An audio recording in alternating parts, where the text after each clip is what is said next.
Bismillahirrahmanirrahim. Assalamualaikum warahmatullahi wabarakatuh.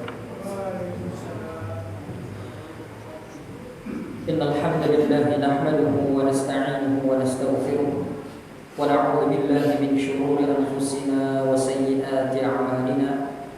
Man yahdihillahu fala mudilla lahu wa man yudlil fala hadiya lahu.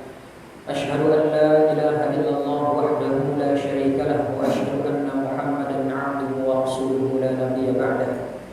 Qala Allah ta'ala fi kitabihil karim, ya ayyuhalladzina amanu taqullaha haqqa tuqatih wa la tamutunna illa wa antum muslimun. Wa qala ya ayyuhan nas ittaqu rabbakum alladzi khalaqakum min nafsin wahidah wa khalaqa minha zawjaha wa batha minhuma rijalan katsiran wa nisaa'a. Wattaqullaha alladzi tasaaluna bihi wal arham innallaha kana 'alaykum raqiba. Wa qala ya ayyuhalladzina amanu taqullaha wa qulu qawlan sadida yuslih lakum a'malakum wa yaghfir lakum dhunubakum wa may yuti'illaha wa rasulahu faqad faza fawzan 'azima. Amma ba'du fa inna asdaqal hadithi kitabullah wa khairal huda huda Muhammadin sallallahu alaihi wa alihi wasallam wa syarrul umuri muhdatsatuha fa inna kulla muhdatsatin bid'ah wa kulla bid'atin dhalalah wa kulla dhalalatin fin nar. Ma'asyiral muslimin rahimani wa rahimakumullah. Alhamdulillah, kita bersyukur kepada Allah Subhanahu wa taala pada kesempatan malam yang berbahagia ini kita diizinkan oleh Allah untuk berjumpa kembali di tempat yang mulia ini, di salah satu rumah Allah Subhanahu wa taala, dalam rangka untuk menuntut ilmu, yang mana ini merupakan salah satu yang diwajibkan oleh Allah Subhanahu wa taala dan Rasulnya kepada kita umat Islam. Kita akan melanjutkan pembahasan seputar adab yang kami rangkumkan dari kitab Al-Adabul Mufrad karya Al-Imam Al-Bukhari rahimahullahu taala. Insyaallah pada kesempatan malam yang berbahagia ini kita akan membahas tentang permasalahan silaturahim, melanjutkan pembahasan yang lalu. Atau tema yang akan kita angkat kali ini adalah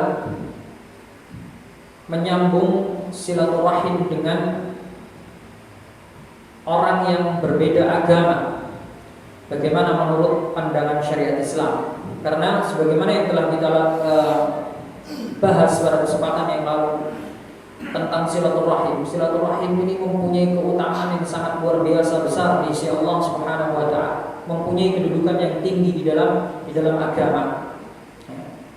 Bahkan ini silaturahim ini adalah salah satu amalan yang dapat memasukkan kita ke surga dan menjauhkan kita dari api neraka. Sehingga ketika Rasulullah SAW ditanya, wahai Rasul, amalan apakah yang dapat menjauhkan diriku dari neraka dan mendekatkan diriku ke surga? Maka Rasulullah SAW menyebutkan beberapa amalan yang agung di dalam agama Islam, yaitu yang pertama tauhid, kemudian salat, kemudian zakat. Yang mana ketiga amalan ini sejatinya adalah amalan-amalan yang dijadikan oleh Allah sebagai rukun Islam yang tidak boleh ditinggalkan oleh kaum muslim. Kemudian setelah menyebutkan tiga amalan yang agung ini, beliau mengatakan salah satu amalan yang dapat menyebabkan seseorang masuk ke surga dan dijauhkan dari neraka adalah silaturahim. Ini menunjukkan betapa agungnya silaturahim di dalam agama Islam ini, sehingga penyebutannya disandingkan dengan amalan-amalan yang agung yang lainnya, disebutkan dengan rukun Islam. Dan kemudian keutamaan dari silaturahim ini juga sangat banyak sekali. Di antaranya yang telah kita bahas adalah bahwa silaturahim ini dapat memanjangkan umur kita, kemudian dapat membuka pintu-pintu rizki. Sebagaimana Rasulullah SAW beliau bersabda, Barang siapa yang suka, man sarrahu ayyubsata lahu fi rizqi, siapa yang suka apabila rizkinya itu dibentangkan, wa ayyunsaha lahu fi athari, dan usianya dipanjangkan, maka hendaknya falyasil rahim, dia hendaknya menyambung tali silaturahim. Nah, kalau pengen rezekinya lancar, kemudian pengen usianya dipanjangkan oleh Allah dalam kebaikan tentunya, maka salah satu upaya yang dilakukan adalah silaturahim.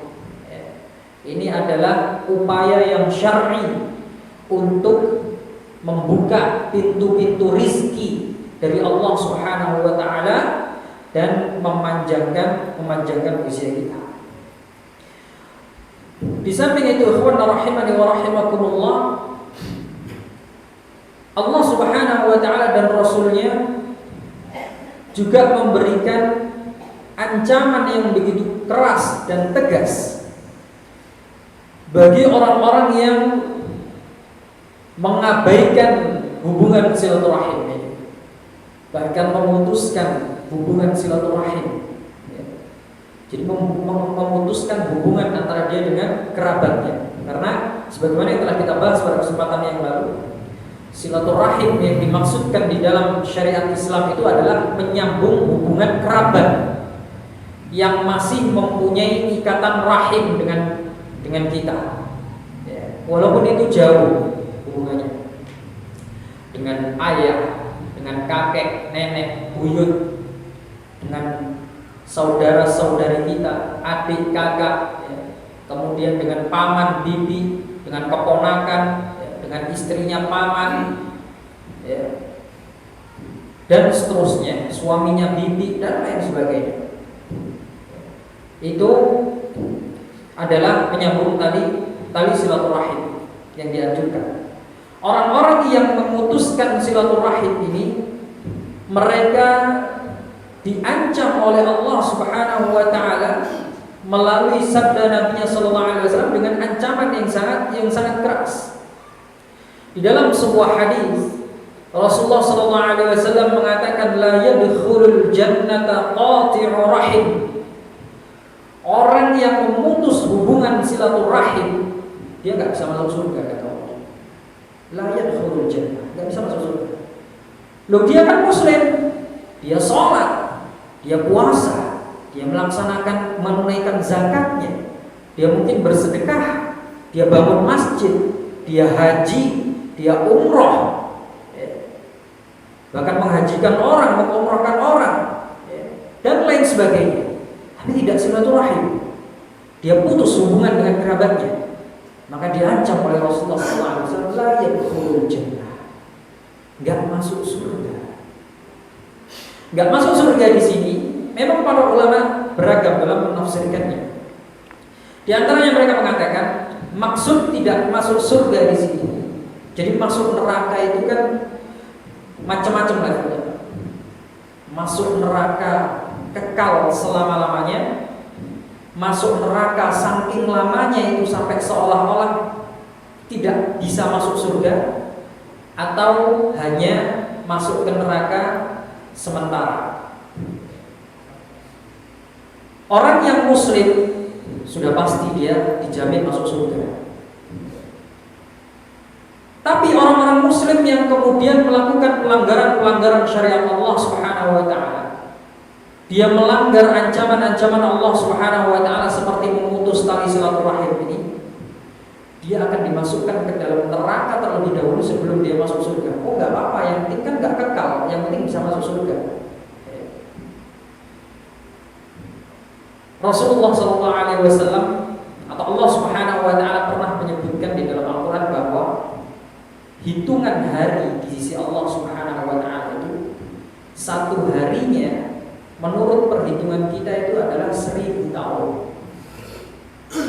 Sehingga kita sebagai umat Islam tidak boleh meremehkan suatu dosa pun, ya. Jangan mentang-mentang sudah Islam pasti masuk surga, ya. Akhirnya dia meremehkan dosa-dosa, masuk neraka pun nggak kira kekal. 1 hari 1000 tahun, Pak. Kalau Allah kemudian mengatakan, kamu memutus silaturahim seminggu ya di neraka, berapa hari? 7 hari di sisi Allah, berarti berapa tahun? 7.000 tahun. Sedangkan kata Rasulullah dalam sebuah hadis, seseorang yang diberikan kenikmatan sepanjang hidupnya oleh Allah Subhanahu wa taala ketika dia hidup di dunia. Jadi ketika dia hidup di dunia baru lahir, kemudian diberikan izinlah sama Allah Subhanahu wa taala dia hidup selama 100 tahun, mungkin 1000 tahun, dan selama hidupnya di dunia itu dia tidak pernah merasakan kesulitan sama sekali. Segala fasilitas hidup dia dapatkan, uang banyak, apapun yang dia mau dia bisa dapat. Gak pernah dikasih rasa sakit, gak pernah merasakan sedih, hidupnya senang terus selama 100 atau 1000 tahun ketika di dunia. Begitu mati dimasukkan ke dalam neraka hanya sekejap saja, dicelupkan kemudian dimentaskan, maka dia akan merasa, dia akan lupa dengan kenikmatan, segala kenikmatan yang dia rasakan selama 1000 tahun di dunia ini. Seolah-olah dia tidak pernah merasakan kenikmatan sama sekali. Padahal hanya sekejap. Apalagi kalau sehari, apalagi kalau seminggu, apalagi kalau 7.000 tahun, 1.000 tahun, 7.000 tahun. Dan hukuman yang paling ringan di neraka itu, sebagaimana yang disebutkan oleh Nabi SAW yang dialami oleh paman beliau yaitu Abu Thalib, kalau menginjak bara api, ya, yang mendidih itu otaknya. Wal'iyadu billah. Siapa yang sanggup sampai 1.000 tahun, 7.000 tahun, maka kita tidak boleh meremehkan dosa. Betul, memang mungkin nggak kekal, karena ada jaminan keimanan di dalam hati kita. Ya, Rasulullah SAW menyebutkan dalam sebuah hadis itu nanti malaikat itu keliling ke neraka untuk melihat hamba-hamba Allah Subhanahu wa taala yang masih ada keimanan di dalam dirinya, walaupun sebiji debu itu akan dihentas dari neraka kemudian dimasukkan ke surga oleh Allah. Tapi setelah mereka mengalami berbagai macam siksaan dan dengan jangka waktu yang sekian lama, sampai disebutkan dalam sebuah hadis itu orang yang terakhir dikeluarkan dari neraka itu bentuknya itu sudah gosong kayak arang. Jadi sudah meletek itu orang. Baru kemudian nanti dia dimasukkan ke sebuah sungai namanya Nahrul Haya, sungai kehidupan. Setelah masuk ke situ, maka bekas-bekas gosong itu nanti akan merotoli semua, lepas dari tubuhnya, dan dia tumbuh kembali kulitnya, dagingnya, tulangnya seperti pohon yang tunas yang baru tumbuh. Kondisinya sudah sangat mengenaskan. Dan ini nanti yang akan dialami oleh orang-orang yang qati'ur rahim, yang suka memutus hubungan silaturahim. Waliyahulillah, sangat mengerikan, dan itu adalah hukuman di akhirat. Hukuman di dunia ada lagi. Ya, kata Rasulullah SAW, tidak ada dosa yang lebih pantas untuk disegerakan hukumannya di dunia sebelum nanti dia akan menerima hukuman di akhirat, melebihi orang yang berbuat zalim dan memutus silaturahim. Jadi orang yang memutus silaturahim nanti di dunia dia akan dihukum oleh Allah Subhanahu wa taala. Apa hukumannya? Dalam sebuah hadis disebutkan, walaupun para ulama menilai bahwa hadis ini sebenarnya dhaif jiddan, hanya saja orang-orang yang berbuat zalim, berbuat kemaksiatan itu nantinya dia akan menerima hukuman sebagaimana yang disebutkan dalam hadis ini. Dalam sebuah hadis yang dibawakan oleh Abdullah bin Abi Aufa, salah seorang sahabat yaitu Abdullah bin Abi Aufa, dia mengatakan, "Anin Nabi sallallahu alaihi wasallam," dari Nabi sallallahu alaihi wasallam dia bersabda, "Innar rahmata la tanzilu ala qaumin fihim qati'ur rahim." Bahwa rahmat Allah Subhanahu wa taala itu tidak akan turun kepada masyarakat yang di tengah-tengahnya ada orang yang memutus silaturahim. Ada masyarakat, di tengah-tengah mereka ada pemutus silaturahim, ada orang yang memutuskan silaturahim, maka masyarakat tersebut tidak diturunkan rahmat oleh Allah Subhanahu wa taala. bermaksiat, orang banyak yang terkena dampaknya. Para ulama kemudian membahas bahwa makna dari hadis ini adalah tidak serta-merta kemudian orang lain itu mendapatkan dampak dari dosa yang dilakukan oleh salah satu orang saja, melainkan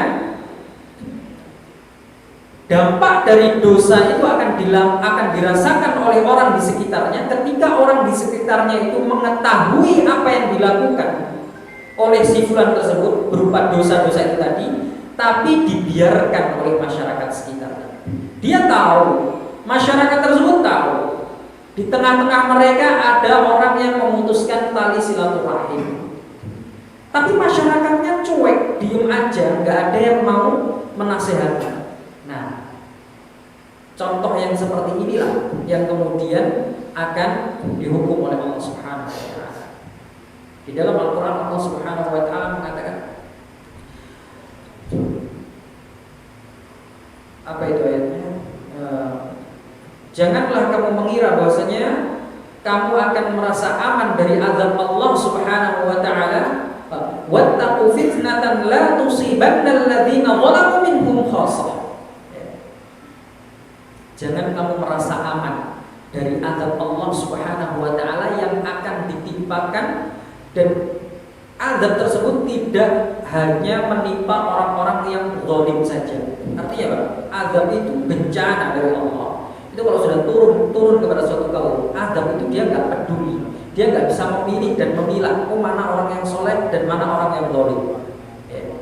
Kalau ada gempa bumi, rumahnya orang soleh, rumahnya orang zalim, rumahnya orang yang taat, dan rumahnya orang maksiat, semuanya ambruk. Kalau ada tsunami, air tsunami itu dia nggak bisa pilih, oh ini rumahnya orang taat, ta'alesi. Nggak bisa, Pak, dihantam semuanya. Entah itu rumahnya orang yang taat, rumahnya orang yang zalim, dan lain sebagainya, semua dihantam kalau sudah datang azab. Pun demikian dengan rahmat Allah Subhanahu wa Ta'ala, satu orang melakukan kemaksiatan dan kemudian satu masyarakatnya tahu bahwasanya di tengah-tengah mereka ini ada pelaku maksiat, tapi mereka diamkan saja, maka rahmat Allah Subhanahu wa Ta'ala ini tidak akan turun kepada mereka semua. Karena apa? Mereka dianggap orang yang mendiamkan kemaksiatan. Ada sebuah kaidah yang mengatakan bahwa orang yang ridho kepada suatu kemaksiatan itu sama saja dia pelaku kemaksiatan tersebut. Sehingga semua satu kaum itu dihukumi sebagai qati'ur rahim, maka tidak akan diturunkan rahmat. Lantas bagaimana sikap kita ketika kita mengetahui bahwa di tengah-tengah masyarakat kita ada orang yang melakukan kemaksiatan seperti itu? Mungkin memutus silaturahim, mungkin kemaksiatan yang lain. Bagaimana sikap kita? Nasihati. Itu makanya kita diperintahkan wa'mur bil ma'ruf wanha 'anil munkar. Perintahkan manusia kepada perkara yang ma'ruf dan cegah mereka dari perkara yang munkar. Makanya amar ma'ruf nahi munkar itu wajib bagi kita umat Islam. Tujuannya apa? Untuk mencegah kemungkaran tersebut agar supaya tidak semakin tersebar. Kalau semua manusia diam dari kemungkaran, maka kemungkaran tersebut akan tersebar, dan bahkan kemungkaran itu bisa dianggap baik oleh orang lain kalau sudah tersebar luas. Makanya sekarang kita lihat, Pak, banyak orang itu yang biasa mengatakan perkataan-perkataan yang dulu dianggap tabu, dulu dianggap sebagai perkataan yang jorok, sebagai perkataan yang kotor, tapi sekarang sudah biasa di telinga kita. Karena saking banyaknya orang yang mengatakan perkataan-perkataan tersebut, dan tidak ada satupun yang berusaha mencegah. Bahkan anak-anak kita pun begini, omongannya kotor dan lain sebagainya. Dibiarkan. Tidak ada amar ma'ruf di sana, tidak ada nahi munkar di sana. Akhirnya tersebar kemaksiatan ini sehingga terdengar biasa di telinga kita. Padahal itu adalah kemungkaran. Ini akibat kalau kita meninggalkan amar ma'ruf nahi munkar. Nah ini bahaya. Maka kalau kita lihat di lingkungan kita ada orang yang sedang melakukan maksiat, jangan didiamkan. Kita nasihati, dan nasihat kepada mereka itu bukan menunjukkan kita benci, justru itu menunjukkan tanda perhatian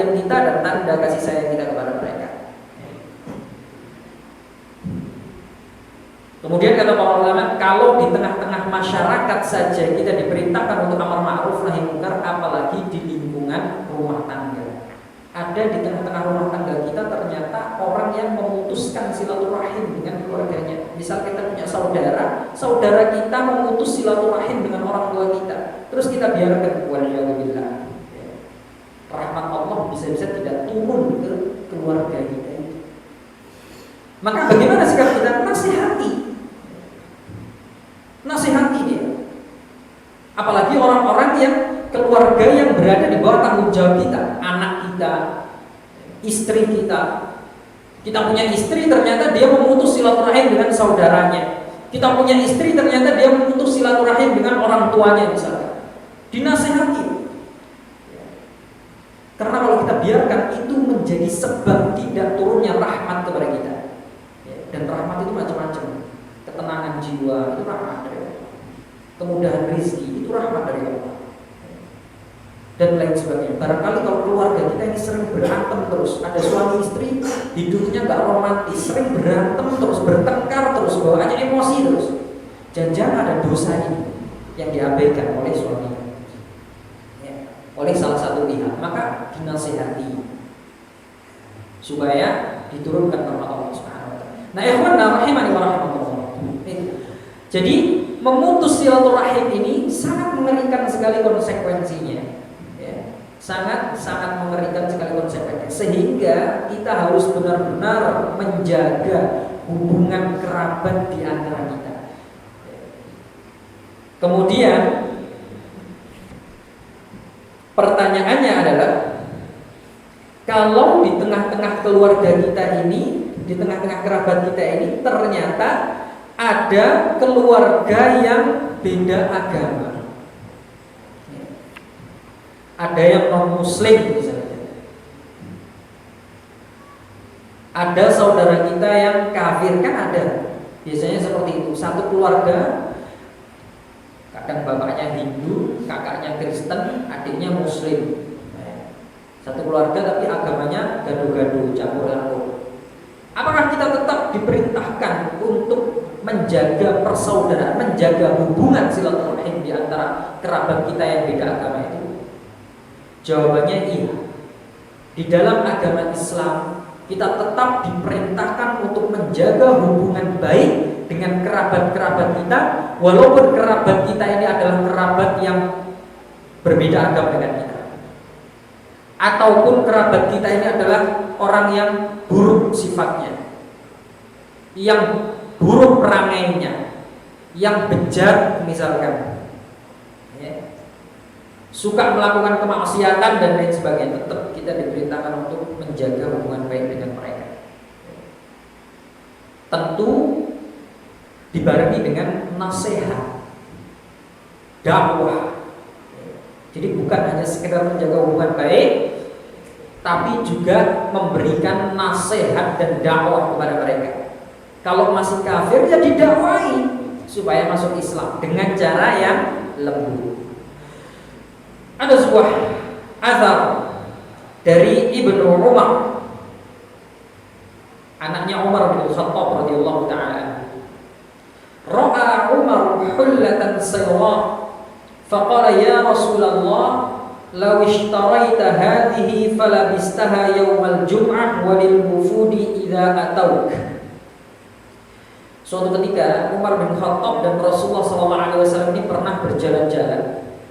Di tengah jalan Umar bin Khattab melihat ada baju dari sutra, bagus sekali, indah sekali.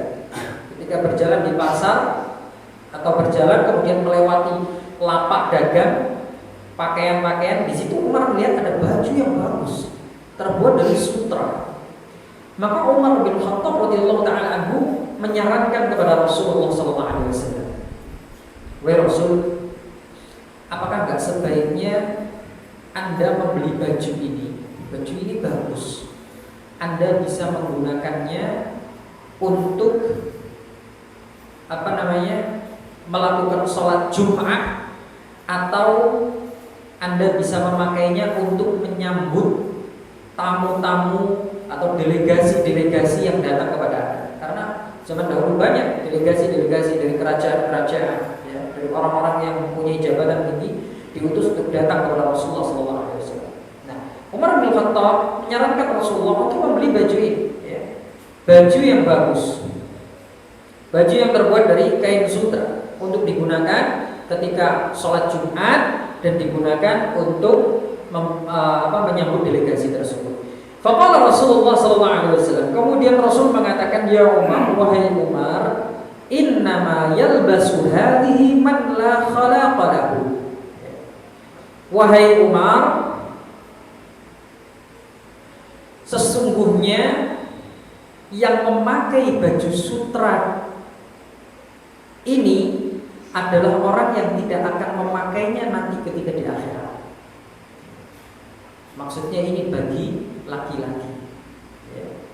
Jadi kata Rasulullah, maksud dari perkataan Rasulullah bahwa orang yang memakai baju sutra ini, laki-laki yang memakai baju sutra ini di dunia, maka dia nanti nggak akan dapat atau nggak akan bisa memakainya ketika di akhirat. Diharamkan untuk memakainya di akhirat. Artinya, Allah, kain sutra ini, pakaian dari kain sutra ini diharamkan bagi kaum muslim. Kalau muslimah nggak apa-apa, tapi kaum muslim nggak boleh memakai kain sutra. Kalau ada orang muslim memakai kain sutra, maka dia jadi muslimah, wandu, banci.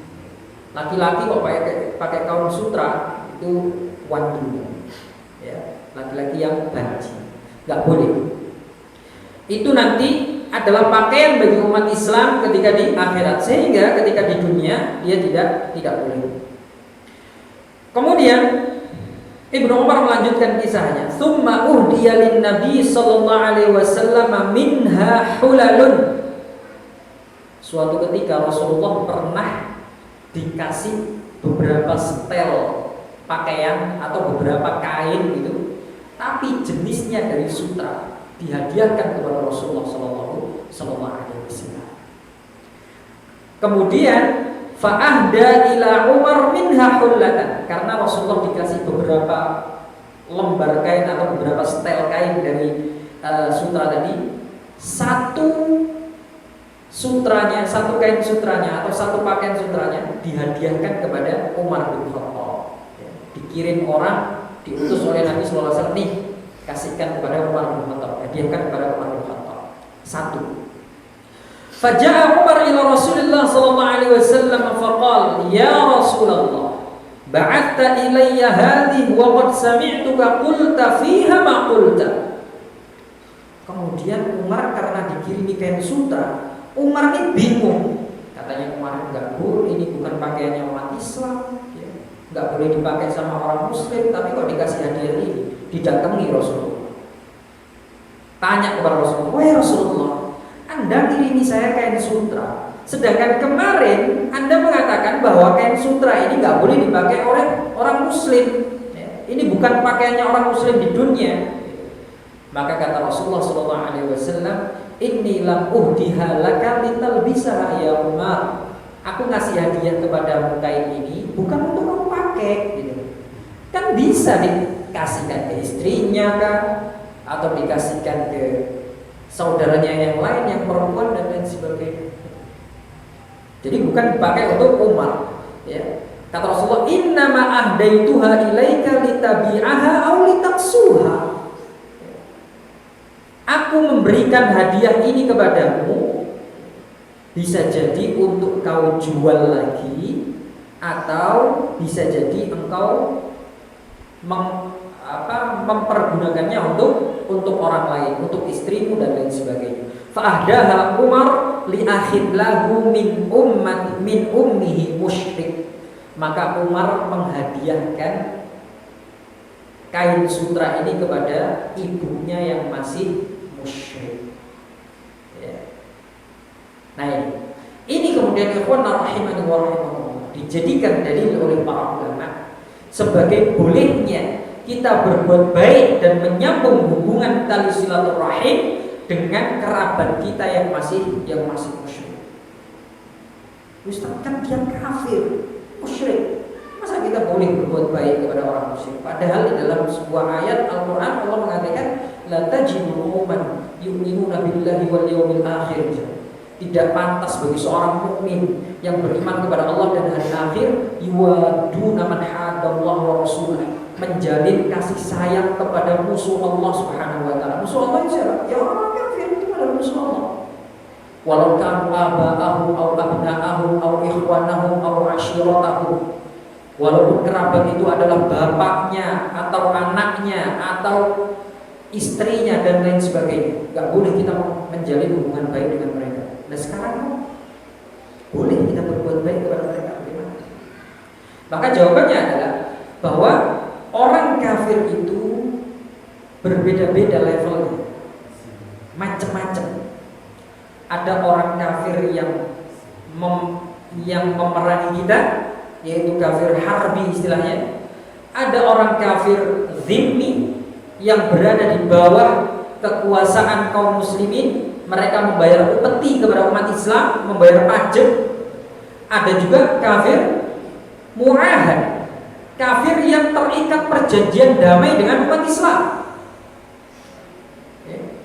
Yang dimusuhi yang mana? Kafir harbi. Orang kafir sudah kafir memusuhi Islam, memerangi Islam, baik dengan perkataannya, dengan tulisannya maupun dengan fisik, dengan kekuatan. Mungkin tidak dengan fisiknya, tapi dia memprovokasi orang terus untuk memerangi Islam. Ini kafir harbi termasuk.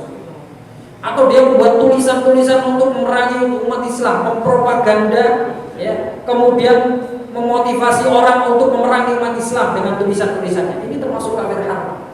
Atau yang terang-terangan mengangkat senjata untuk membunuh umat-umat Islam. Ini kafir harbi. Kafir-kafir seperti inilah yang harus diperangi. Dan di zaman Nabi SAW ada kafir-kafir harbi ini yang mereka di samping mereka menjadi kafir harbi, juga mereka menjadi kerabat bagi sahabat-sahabat Nabi yang sudah masuk Islam.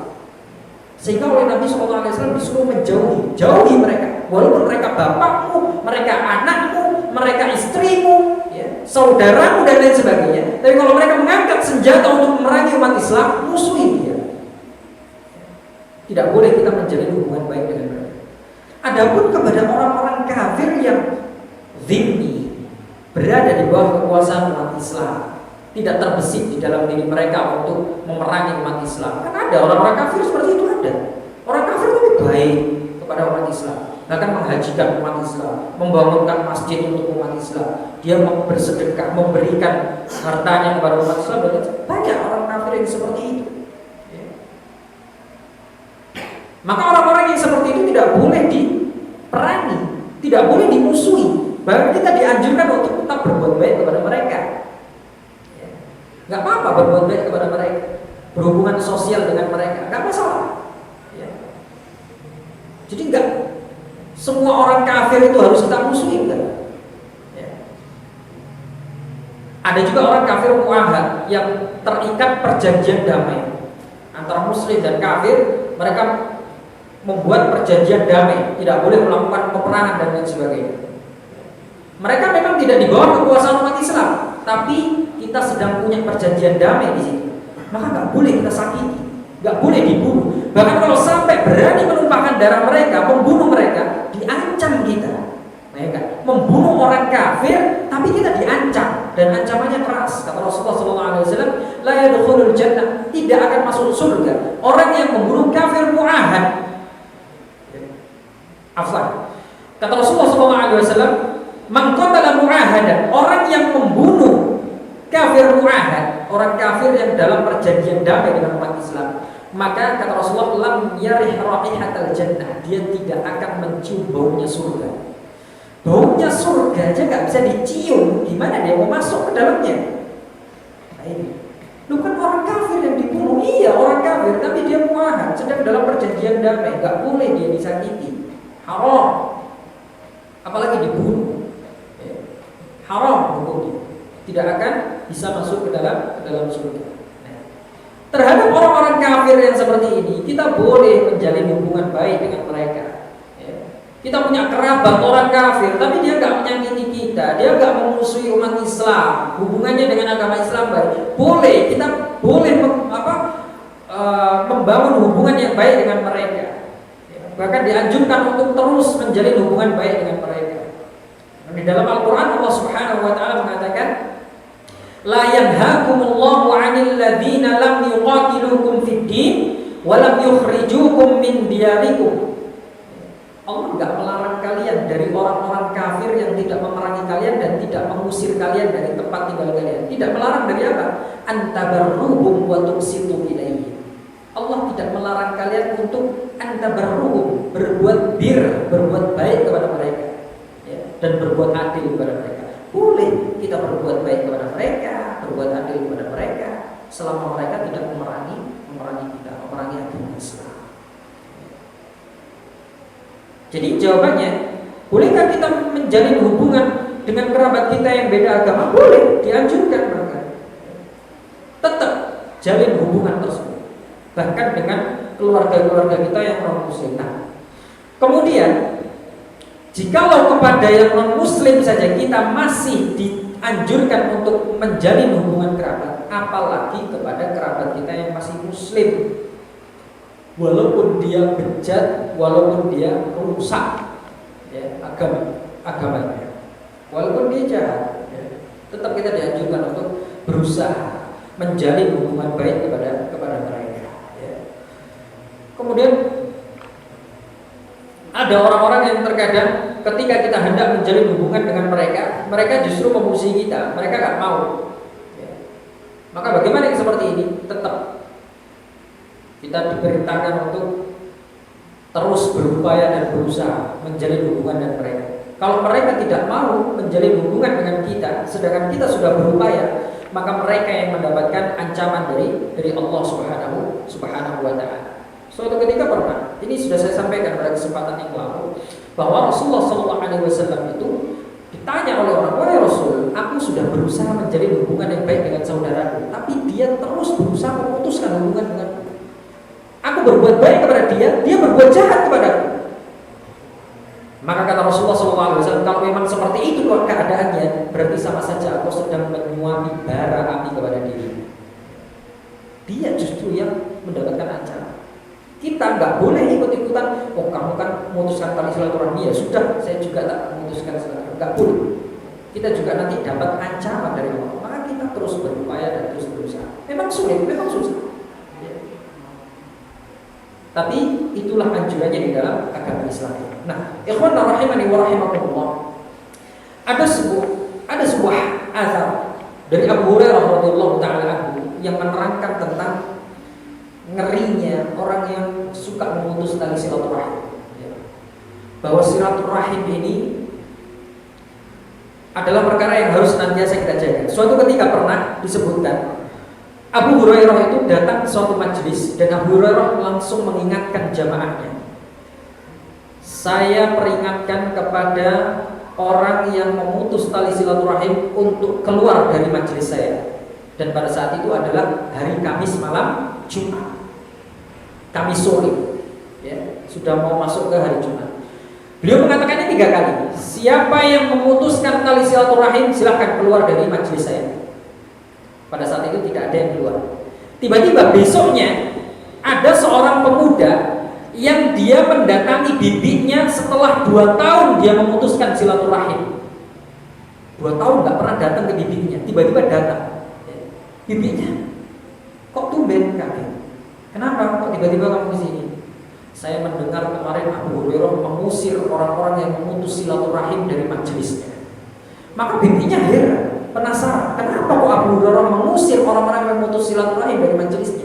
Kenapa kok Abu Hurairah nggak mau majelisnya itu ditongkrongi oleh orang-orang yang memutus silaturahim? Akhirnya bibinya tadi memerintahkan ponakannya, kau balik kepada Abu Hurairah, tanyakan kenapa kok Abu Hurairah mengusir orang-orang yang memutus silaturahimnya. Datang pemuda ini kepada Abu Hurairah radhiyallahu taala. Kemudian menanyakan, oh Abu Hurairah, kenapa kok engkau kemarin mengusir orang-orang yang memutuskan silaturahim silaturahim dari majelismu? Kenapa engkau usir dari majelismu? Maka Abu Hurairah radhiyallahu taala mengatakan, aku mendengar Rasulullah Shallallahu Alaihi Wasallam bersabda bahwa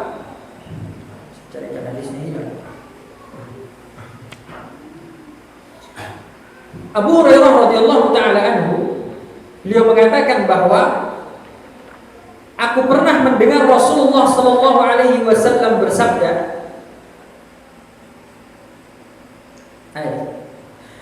Nabi Sallallahu Alaihi Wasallam bersabda, Inna a'mala bani Adam tu'radu 'ala Allah tabaraka wa ta'ala 'ashiyata kulli khamisin lailatal jum'ah fala yaqbalu 'amala qati'i rahim. Aku mendengar Rasulullah Sallallahu Alaihi Wasallam bersabda bahwa amalan anak Adam, amalan manusia itu akan dibawa, diangkat, dilaporkan oleh malaikat kepada Allah Subhanahu wa taala pada hari Kamis sore malam Jumat. Jadi ada laporan mingguan yang diserahkan oleh malaikat kepada Allah terhadap amalan manusia. Setiap hari Kamis sore, malam Jumat, malaikat naik bawa amalan-amalan ini. Ya Allah, catatan amalan hamba-Mu. Fala yaqbalu amala qati'i rahim, dan Allah tidak akan menerima amalan orang yang memutus tali silaturahim. Sedangkan orang ini 2 tahun dia memutuskan tali silaturahim. Artinya apa? Selama 2 tahun itu amalannya nggak diterima oleh Allah Subhanahu wa taala, waliyadzubillah. Maka Pak, ini bulan Dzulhijjah, entar lagi kita kurban. Banyak orang di antara kita yang berusaha memilih binatang kurban terbaiknya. Tujuannya supaya apa sih? Supaya diterima amalannya oleh Allah Subhanahu wa taala. Bahkan dari 1 Dzulhijjah sampai saat ini, tanggal berapa Dzulhijjah sekarang? 7, 6 atau 7 Dzulhijjah. Mereka sudah puasa dari awal Dzulhijjah sampai 7 hari. Tujuannya apa sih? Supaya dapat pahala dari Allah Subhanahu wa taala. Mereka sudah pilih-pilih binatang nih, saya pilih sapi terbaik, sapi yang besar, saya pilih kambing terbaik yang terbesar. Tujuannya supaya kualitas ibadahnya diterima oleh Allah Subhanahu wa taala. Tapi perhatikan Pak, ada enggak saudara kita yang kita putuskan dari silaturahim kita? Karena ketika ada saudara yang atau kerabat yang kita putuskan silaturahimnya, sebaik apapun binatang yang kita pilih, ya, walaupun kita sudah puasa dari awal Dzulhijjah sampai saat ini, Pak, tidak akan diterima oleh Allah Subhanahu wa taala. Sebelum amalan kita nanti disetorkan oleh Allah di hari Kamis malam Jumat besok ini, barangkali kita masih ada kerabat yang masih kita putus hubungannya, segera sambung. Karena sia-sia. Amalan Dzulhijjah ini, Masya Allah, 10 awal Dzulhijjah ini, kata Rasulullah SAW, nggak ada yang bisa menandingi amal kebaikan yang dilakukan di 10 hari pertama bulan Dzulhijjah ini. Tapi kalau kita memutuskan tali silaturahim, sia-sia semuanya. Binatang kurban yang kita siapkan untuk kita kurbankan sia-sia. Kurban terjadi di hari Rabu. Kamis sore malaikat naik membawa amal kebaikan kita. Catatan amal kebaikan kita dilaporkan kepada Allah. Maka segera, kalau kita barangkali ada memutus hubungan kerabat kita selama ini, hubungi dia, minta maaf, ya, jalin lagi hubungan baik dengan mereka, supaya amal kebaikan kita ini diterima oleh Allah Subhanahu wa taala. Karena sia-sia. Itu kata Rasulullah SAW.